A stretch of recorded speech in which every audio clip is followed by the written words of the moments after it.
Tristan, tu es de retour avec le club aujourd'hui. Tu étais absent depuis Carcassonne, je crois, si je dis pas de bêtises. Oui, Comment ça va aujourd'hui physiquement? physiquement ça va bien. J'ai eu le Covid, du coup 2 semaines absent, ça faisait un peu mal. Mais j'ai repris cette semaine et franchement tout va bien. Et j'ai pas eu les symptômes, du coup, comme j'ai dit, tout va bien. Tout va bien. Alors aujourd'hui, il y a un contexte un petit peu différent depuis ton retour. Béziers a perdu 2 fois consécutivement. Béziers glisse au classement. Comment tu analysais ça de ton poste de spectateur, par exemple? Non, bien sûr, ça faisait un peu. C'était toujours dur de regarder ton équipe. On sait comment on prépare pour les matchs et tout. Et franchement, on est passé juste à côté contre Nevers. Ça faisait un peu mal, bien sûr. Et Aurillac, je pense, on n'était pas présent, bien sûr. On était là, mais on n'était pas là. Et je sais, cette semaine, on a beaucoup travaillé en équipe, dur. C'était une semaine longue, du coup, on a eu beaucoup de choses cette semaine.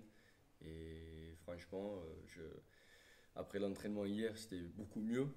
Et en espérant qu'on peut le ramener ça dans le match ce week-end. L'objectif, c'est donc aujourd'hui Vannes. C'est une grosse formation qui arrive à Rolle-Barrière demain. Comment tu analyses cette équipe? On sait que c'est une équipe qui a perdu que un match à l'extérieur. Du coup, c'est une équipe qui voyage super bien. Pas juste bien, super bien. On sait qu'ils vont venir pour faire quelque chose, surtout ils l'ont perdu semaine dernière. Et on attend un gros match. Et ils ne sont pas deuxième pour rien.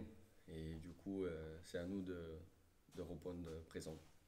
Cette saison à Béziers, on voit un système de jeu hyper pertinent offensivement, avec beaucoup d'essais inscrits par Yannis Ariara. Tu t'inscris pleinement dans ça, tu prends du plaisir, Moi, j'ai pas marqué un essai encore, mais, c'est vrai. mais après, oui, on veut utiliser nos trois quarts un peu plus, bien sûr. Mais dans le système de jeu, parfois, il faut utiliser les avants et parfois, il faut utiliser les trois quarts.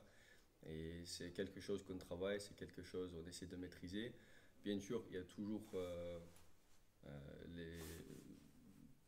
pour être mieux, je ne sais pas comment dire, améliorer. Il y a toujours un petit truc à améliorer et on continue de travailler sur ça. Du coup, quand il y a les occasions, on espère que ça peut arriver. Avec ton expérience du top 14, comment tu juges ce Pro D2, toi qui as déjà joué ce Pro D2 avec Bayonne chaque année, ça monte en régime, ça monte en puissance? Oui, surtout cette saison, à le début de saison, moi je ne savais pas que je vais venir en Béziers encore, mais déjà j'ai regardé les transferts et tout. Il y avait pas mal de joueurs de top 14 qui sont venus en Pro D2 pour jouer. Et exactement comme ça, le Pro D2, même si il a le titre Pro D2, c'est quand même un bon niveau. Et bien sûr, il y a les équipes, on regarde comme Perpignan et Vannes qui ont gagné presque le même numéro de matchs à l'extérieur qu'à la maison. Ça améliore pour les équipes qui veulent jouer le haut du tableau. Bien sûr, les équipes bas du tableau, il veut améliorer aussi, il veut rester en Pro D2, il veut enchaîner des victoires, les saisons, pour espérer d'aller en top 14. Du coup, moi je trouve que c'est un bon niveau. Quel objectif tu t'es fixé, personnellement ou collectivement avec Béziers avant la fin de saison? Moi personnellement, je voulais que Béziers on finisse la saison dans le top 6.